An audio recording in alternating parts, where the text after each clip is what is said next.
우리 신체의 감각기관 중에 반응 속도가 가장 빠른 것이 바로 눈입니다.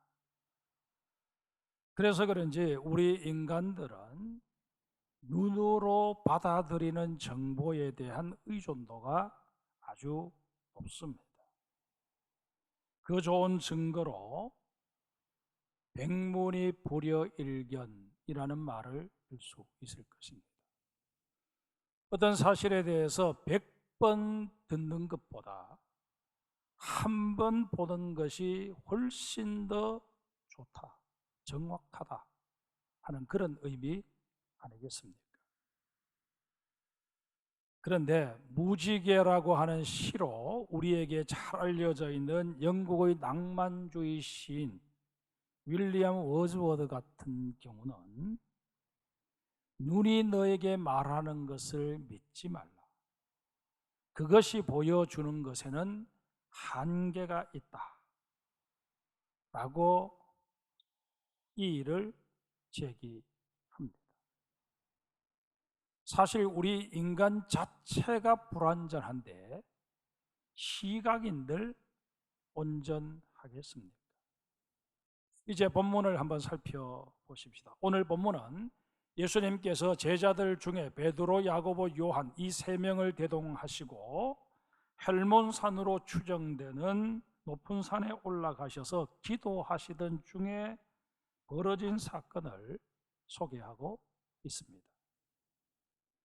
예수님께서 기도하기 좋은 장소에 이르러 기도를 시작하시면서 제자들에게도 평소에 늘 하셨던 것처럼 너희도 깨어 기도하라 그렇게 명하셨을 것입니다. 그러나 32절에 보면 세 명의 제자들은 기도를 시작한 지 얼마 되지 않아 이내 피곤을 이겨내지 못하고 졸게 됩니다. 한참을 졸다가 이상한 느낌이 들어서 정신을 차려보니 눈앞에 너무너무 황홀한 광경이 벌어지고 있었습니다. 기도하시던 예수님의 용모가 변하여 광채가 나고 입고 계신 옷도 휘어져 빛을 발하고 있었습니다. 더욱 놀라운 것은 어디서 나타났는지 두 사람이 예수님과 이야기를 나누고 있었는데 그 생김새나 의상으로 미루어 짐작해 보건대 한 사람은 모세고 다른 한 사람은 엘리야임을 직감으로 알 수 있었습니다. 그들의 대화는 주로 예수님의 죽으심에 대해 맞추어져 있었습니다. 하지만 제자들에게 있어서는 지금 대화의 내용은 그리 중요한 문제가 아니었습니다. 세 명의 제자 모두 자신들의 눈에 비춰지는 그 신비한 광경에 매료되어서 제정신이 아니었습니다. 베드로가 얼떨결에 이런 제안을 예수님께 합니다. 주여, 우리가 여기 있는 것이 좋사오니 우리가 초막셋을 짓되 하나는 주를 위하여, 하나는 모세를 위하여, 하나는 엘리야를 위하여 하사이다. 그러나 예수님께서는 이런 베드로의 제안에 대해 이런 방구 대답도 않으십니다. 대신에 하늘을 뒤덮고 있던 구름 속에서 음성이 들려옵니다. 이는 나의 아들 곧 택함을 받은 자니 너희는 그의 말을 들으라. 이 말을 마지막으로 모든 상황이 종료됩니다. 예수님께서는 세 명의 제자들에게 지금 본 것을 누구에게도 말하지 말라고 함구령을 내리시고 산을 내려 오십니다. 아마 이 예수님의 변모 사건은 신앙생활을 오래 하신 분들은 설교를 통해서도 여러 차례 들으셨을 것이고 또 성경을 통독하시는 그런 기회를 통해서도 여러 차례 읽었던 그런 내용일 것입니다. 하지만 우리 기억력의 한계와 바쁜 삶 때문에 그 사건의 개요에 대해서는 제가 지금 말씀을 드리니까 그래 내가 읽은 사건이네 그렇게 기억이 나실지 모르지만 그 속에 담겨져 있는 영적인 의미에 관해서 설교를 들은 내용은 이미 다 잊어버리신 분들이 많으실 것입니다. 따라서 이 시간 다시 한번 이 사건을 그저 우리 눈에 보이는 대로만 보고 참 신비한 사건이네 그렇게 이야기하고 넘어가 버릴 것이 아니라 이 사건 속에 담겨져 있는 깊은 의미를 다시 한번 되새기고 하나님의 메시지를 경청하는 가운데 우리에게 주시는 귀한 깨달음을 얻는 시간이 되었으면 좋겠습니다. 예수님의 변모 사건을 통해 하나님께서 주시는 첫 번째 메시지는 예수님의 변모를 부활의 계시로 받아들일 수 있어야 한다는 것입니다. 예수님의 변모 사건은 이 누가복음뿐만 아니라 마태복음, 마가복음에도 기록되어 있습니다. 그런데 마가복음과 마태복음을 읽어보면 예수님의 변모를 변형으로 표현하고 있습니다. 우리는 이 변형이라고 하는 단어에 주목해 볼 필요가 있습니다. 변형이라는 단어에 해당되는 헬라어가 메테모르포테입니다. 이 메테모르포테라고 하는 단어는 변화를 의미하는 메테라고 하는 단어와 본질을 의미하는 모르페라는 단어가 합쳐진 것입니다. 따라서 메테모르페테 변형은 단순한 외형이 바뀐 것이 아니라 본질적인 변화, 그 속성이 변한 것을 의미합니다. 다시 말해서 예수님의 변모 사건은 단순히 예수님의 몸에서 강체가 바래지고 입고 계셨던 옷이 빛이 날 정도로 희어진 그런 외적인 수준의 변화가 아니었다는 것입니다. 예수님께서 죽음을 경험하신 후에 새로이 입게 되실 부활의 새 몸을 제자들에게 새로이 보여주신 그런 차원의 변화였던 것입니다. 이런 사실은 예수님께서 모세와 엘리야와 나눈 대화를 통해서도 확인이 가능합니다. 모세와 엘리야가 나타나 예수님과 나눈 대화의 내용이 무엇이었습니까? 31절에 보면 예수님의 별세, 즉 예수님께서 십자가에 달려 돌아가실 일에 대해서 논의했던 사실을 확인할 수 있습니다. 십자가는 그 당시 가장 흉악무도한 자들을 본보기로 사형시키기 위해 로마인들이 고안해낸 형틀이었습니다. 그런데 우연의 일치인지는 몰라도 유대인들이 믿는 구약 성경에도 보면 나무에 달려 죽게 된 자는 저주받은 자다 그렇게 규정하고 있습니다. 이제 우리 2000년 전 제자들의 입장이 되어서 한번 생각해 보십시다. 자신들의 모든 것을 다 버리고 예수님을 따라 나섰는데 그 예수님이 자신들이 믿고 있는, 알고 있는 구약 성경의 내용에 근거하면 저주받은 자가 되어버리는데 과연 우리가 저주받은 자를 이제까지 믿고 따라왔단 말인가? 정신적인 혼란에 빠져들고 말았을 것입니다. 그러면서 사회적인 분위기는 예수 하나 죽인 것으로 우리는 만족할 수 없다. 그 잔당들도 다 소탕해야 한다 하는 이런 분위기가 형성되어졌기 때문에 이 예수님의 제자들은 자신들의 신분이 발각될까 봐 노심초사할 수밖에 없었습니다. 예수님께서는 이런 일이 일어날 것을 이미 알고 계셨던 것입니다. 그래서 제자들 가운데 그래도 비교적 영적으로 좀 앞서 있다고 여겨지는 베드로, 야고보, 요한 이 세 사람을 데리고 산에 올라가셔서 부활체를 보여주신 것입니다. 훗날 너희가 나무에 달려 죽임을 당하는 날을 보게 될 것이다. 그때 너희 마음속에 우리의 스승이 정말 저주받은 자란 말인가 하는 이런 의구심이 들 때, 오늘 너희들이 이 산상에서 보았던 나의 부활체를 떠올리며 우리의 스승은 결코 저주받은 자가 아니라 하나님의 아들이시다, 하나님의 아들로서 인류의 죄를 담당하시기 위하여 구약에 예언되어 있는 것처럼 하나님의 어린 양으로 희생 제물이 되셨을 뿐이다, 그렇게 확신할 수 있도록 만들어 주시고자 이런 일을 하나님에 의해, 예수님에 의해 계획되어지고 연출되어졌다는 것입니다. 근데 여러분, 여기서 우리는 예수님의 부활체에만 시선을 고정시켜서는 아니 됩니다. 이 예수님의 부활체를 통해 우리에게 들려주시고자 하시는 하나님의 음성에 귀를 기울여야 합니다.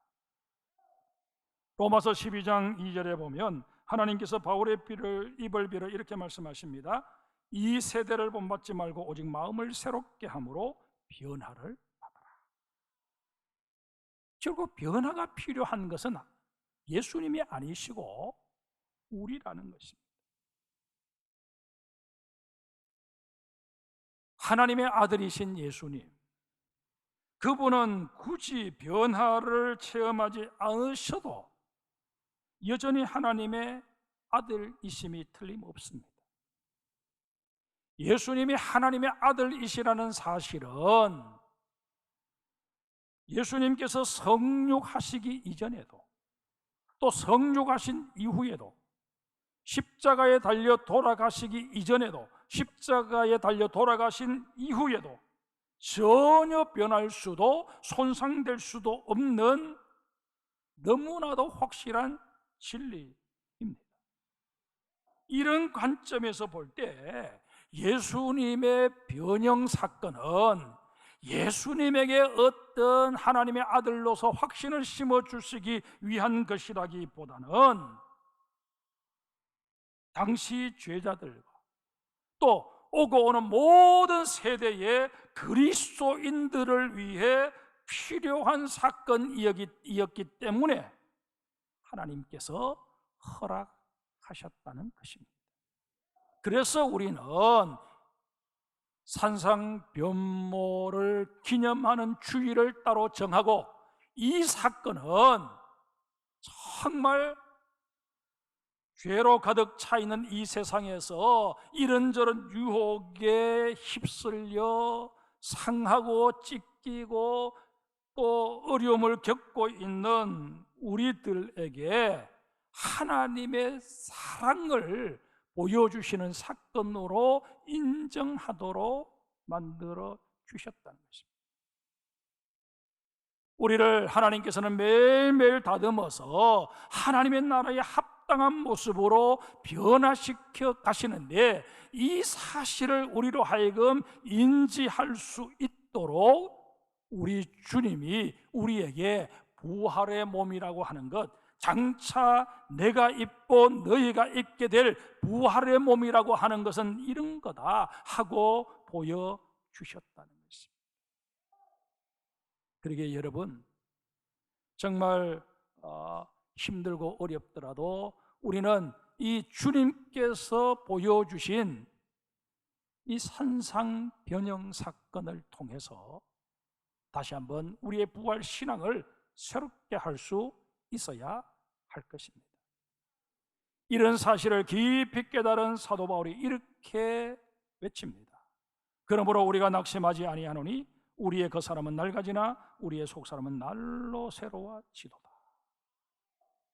여러분, 우리의 이 몸이라고 하는 것, 나이가 들게 되면 점점 기력도 쇠해지고 기능도 약해지고 그렇지 않습니까?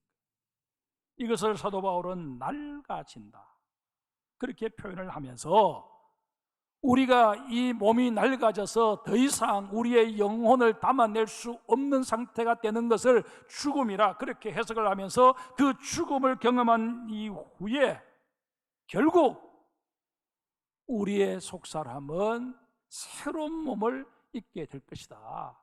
그게 바로 부활체다. 그렇게 깨우쳐 주는 것입니다.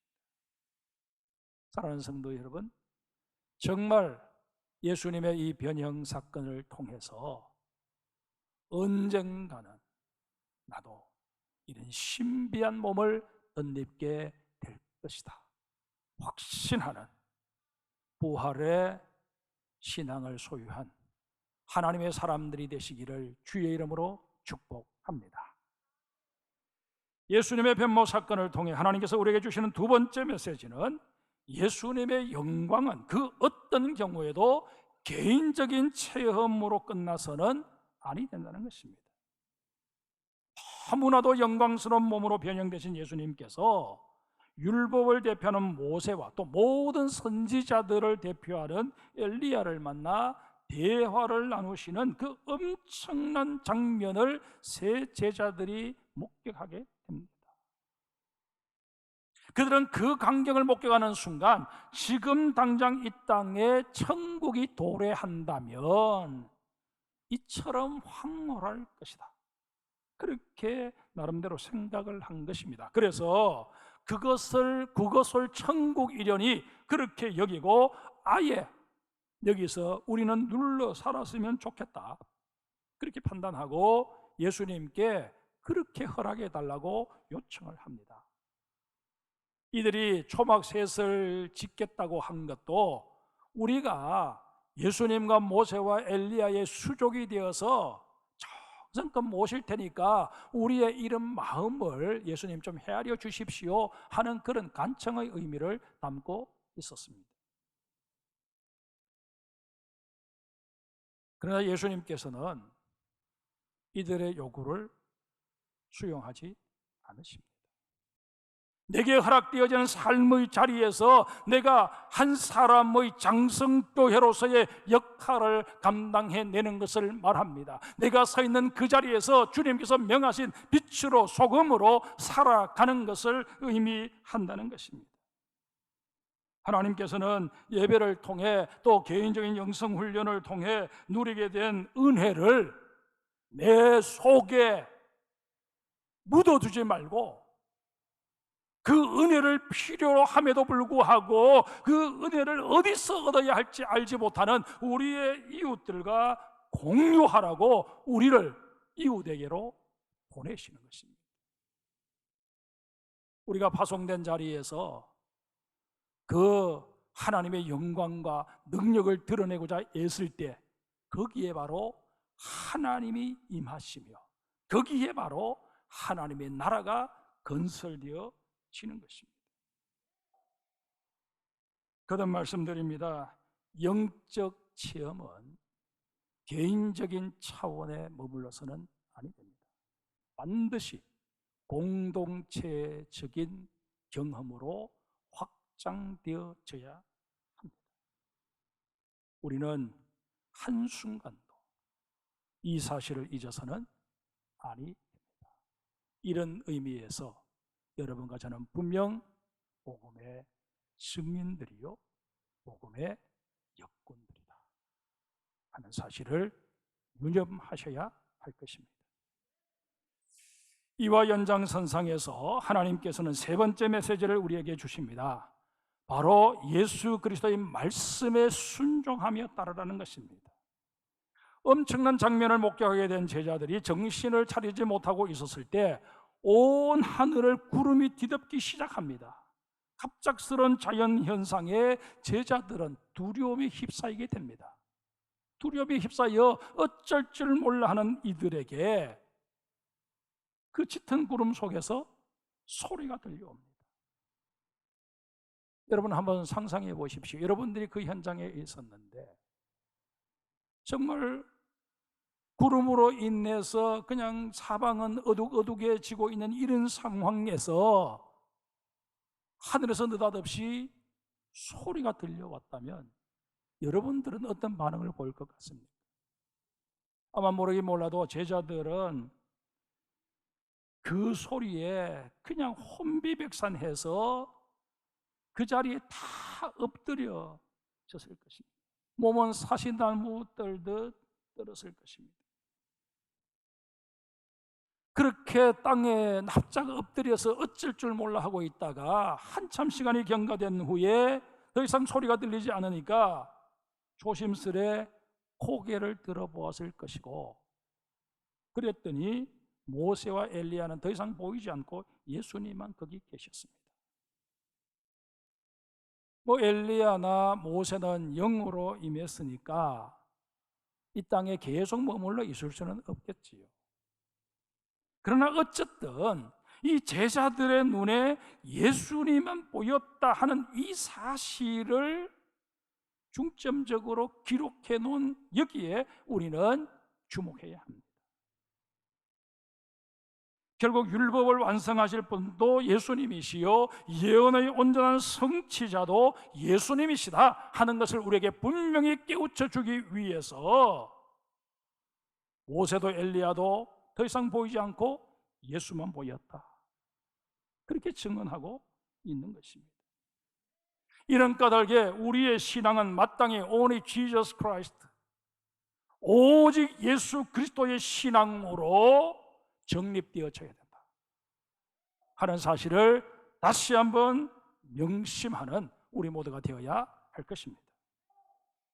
그런데 여러분, 우리가 오직 예수의 신앙을 가지고 살아갈 수 있으려면 어떻게 해야 할까요? 예수 그리스도의 말씀을 구체적으로 이행해야 합니다. 이번 명절에 자녀들을 만나셨을 텐데 자녀들이든 아니면 손자 손녀든 우리 부모에게 또 할아버지에게 할머니에게 그냥 계속해서 아빠 최고, 엄마 최고, 할아버지 최고, 할머니 최고 그렇게 말하면서도 부모님이 뭘 하라고 하면 전혀 말을 듣지 않는, 할아버지 할머니가 뭘 시켜도 전혀 말을 듣지 않는 그런 아들, 딸, 손자, 손녀라면 결국 이들이 말한 아빠 최고, 엄마 최고, 할아버지 최고, 할머니 최고라는 말은 무슨 의미가 되는 것입니까? 내가 원하는 것을 들어줄 때만 당신은 최고입니다, 그런 얘기가 되는 것 아니겠습니까? 우리가 주님 앞에 나와서 기도하면서 내가 기도하는 바를 하나님이 응답해 주실 때 그때만 하나님 최고, 예수님 최고 그렇게 말하는 신앙에 머물러 버린다면 우리는 여전히 어린아이 같은 수준에 머물러 있는 것이고 우리의 신앙은 유치하기 짝이 없어지고 마는 것입니다. 우리가 흔히 하는 말로 울리지 않는 종은 종이 아니고 표현되지 않는 사랑이나 믿음은 사랑이나 믿음일 수 없다고 말하지 않습니다. 여러분, 우리가 하나님을 믿노라, 예수님을 믿노라 그렇게 말하면서 예수님의 명령에 대해서는 전혀 귀 기울이지 않는다면 우리의 그 믿음 고백이, 사랑 고백이 무슨 의미를 가질 수 있겠습니까? 우리는 이제 예수님의 명령에 귀를 열고 경청해야 합니다. 예수님이 우리에게 명령하신 바는 여러 가지가 있지만 그 모든 명령을 하나로 함축하면 사랑하라는 것입니다. 말씀을 맺습니다. 주님의 변모 사건은 2000년 전에 있었던 하나의 신비한 사건 정도가 결코 아닙니다. 우리에게 있어서는 부활의 신앙과 복음 전파의 열정, 사랑의 실천을 깨우치고 도전해 주는 너무나도 소중한 사건입니다. 그러기에 이 예수님의 변모 사건은 2000년 전에 한 번 있고 그쳐버린 사건이 아니라 오늘 우리에게 끊임없이 일어나고 있는 사건이다, 그렇게 받아들일 수 있어야 합니다. 우리가 이렇게 산상변모 기념주의를 지킬 때마다 정말 예수님께서 이 변형 사건을 통해서 우리에게 무엇을 보여주시기를 원했고 이 변형 사건을 연출하시고 실현시키시면서 하나님이 우리에게 주시는 메시지는 무엇인가를 깊이 생각하는 우리 모두가 되어야 할 것입니다. 그저 단지 눈에 보이는 현상만 우리가 비중을 두고 우리도 그런 경험 한번 했으면 좋겠다 그렇게 생각하고 그쳐버릴 것이 아니라 이 사건을 통해 우리에게 말씀하시는 너희에게 부활의 분명한 신앙을 더욱더 확고히 정립하여라. 너희는 더 뜨거운 열정을 가지고 복음의 사도로 나아가라. 너희는 내가 너에게 명령한 대로 더욱더 위로 나를 사랑하고 좌우로 너의 이웃을 사랑하라 하는 이 주님의 명령에 아멘할 수 있는 우리 장성의 모든 성도들 되시기를 주의 이름으로 축복합니다.